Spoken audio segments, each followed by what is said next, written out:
এই এক ফোঁটা পানি হলো দুনিয়া, আর সাগরের অথই জলরাশি হলো আখরা। বলেন সুবহানাল্লাহ। আমরা সেই দুনিয়ার সফলতার জন্য কত চেষ্টা, কত ফিকির, কত চিন্তা, কত আরাধনা, কত পরিশ্রম করি, কিন্তু যে জীবনের শুরু আছে শেষ নাই, সেই জীবনের জন্য আপনারা আবার কি পেরেশানি আছে? সম্মানিত হাজিরিন, মাহে রমজান আমাদেরকে সেই শিক্ষায় দিয়ে যায়। আপনার ঘরে খাবার ছিল, ফ্রিজে ঠান্ডা পানি ছিল, ঘরে হালাল স্ত্রী ছিল, শুধুমাত্র সিয়ামকে ধারণ করার কারণে আপনি এগুলোর একটা ধারের কাছেও যান নাই। ঠিক কিনা বলেন? কাকে ভয় করে?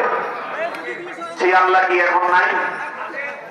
আপনি 1 মাস আল্লাহকে ভয় করবেন, বাকি 11 মাস আল্লাহকে ভয় করবেন না, তাহলে বলেন আপনার জীবনে কি সফলতা আসবে? প্রিয় ভাইয়েরা আমার,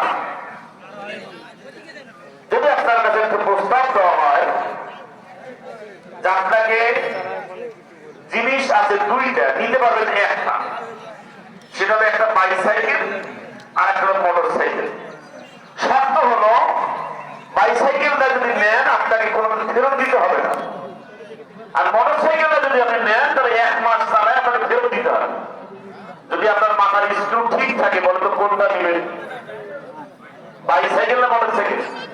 সবাই বলেন বাইসাইকেল না মোটর সাইকেল? বাইসাইকেল। কেন? বাইসাইকেল দামে কম কিন্তু কল্যাণ বেশি, নিলে আর ফেরত দেওয়া লাগবে না। আর মোটর সাইকেল দাম বেশি কিন্তু কল্যাণ বেশি, কারণ 1 মাস মোটর সাইকেল চালার কারণে ফুটেনি শুরু হবে, যে জমিনেই শুরু হবে, 1 মাস ফেরত দেওয়ার পর মানুষ জমি বেঁচে গেল। ঠিক কিনা বলেন? সম্মানিত হাজিরিন, তাহলে এখন বলেন আল্লাহ তাআলা বলছেন দুনিয়ার মানুষেরা তোমরা দুনিয়াকেই তো প্রাধান্য দাও, অত দুনিয়ার জীবন ক্ষণস্থায়ী, আখিরাতের জীবন চিরস্থায়ী। এখন আপনারা বলেন মোটর সাইকেল না বাইসাইকেল, কোনটা নেবেন? তাহলে দুনিয়াকে গুরুত্ব দিব না আখিরাত?